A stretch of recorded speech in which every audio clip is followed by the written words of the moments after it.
ফেনীর মাদ্রাসা ছাত্রী নুসরাত হত্যা মামলায় রিমান্ডে থাকা আসামি কামরুন নাহার মনিকে নিয়ে সোনাগাজীতে অভিযান চালাচ্ছে পিবিআই এর একটি তদন্ত দল। এরই মধ্যে কয়েকটি স্থানে গিয়েছেন তারা। তদন্ত দলের নেতৃত্ব দিচ্ছেন পিবিআই এর বিশেষ পুলিশ সুপার মোহাম্মদ ইকবাল।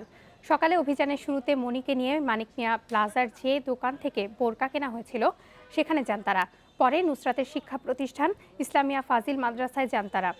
এদিকে নুসরাত হত্যার তদন্তে আজ আবারও কাজ শুরু করবে পুলিশ সদর দপ্তরের 5 সদস্যের তদন্ত দল।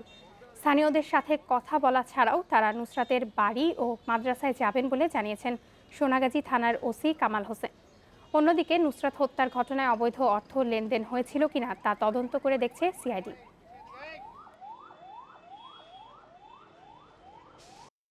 এ বিষয়ে আরও জানাতে ফেনী থেকে যোগ দিচ্ছেন সহকর্মী আব্বাস হোসেন। আব্বাস, আসামি মনিকে নিয়ে পিবিআই এর অভিযানে এখন পর্যন্ত কি কি আলামত সংগ্রহ হয়েছে এবং কোথায় কোথায় অভিযান চালানো হবে?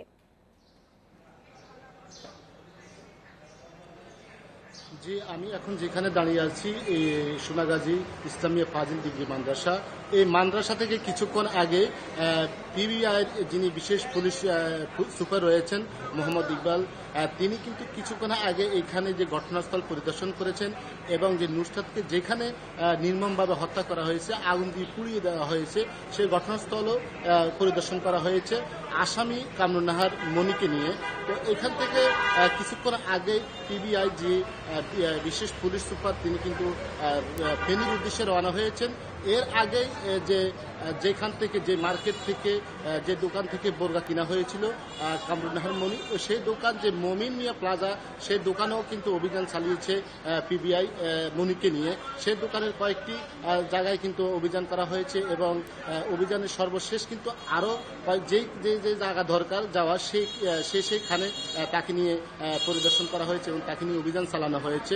তো আমি এই বিষয়ে কথা বলেছি পিবিআর যারা দায়িত্ব রয়েছেন এখানে, তাদের সাথে কিন্তু আসলে তারা এই বিষয়ে সুনির্দিষ্ট আমাদেরকে কিছুই জানাননি। তিনি বলছেন যে আসলে যেহেতু মামলাটি এখনো তদন্তাধীন এবং যে আসামিকে নিয়ে যেখানে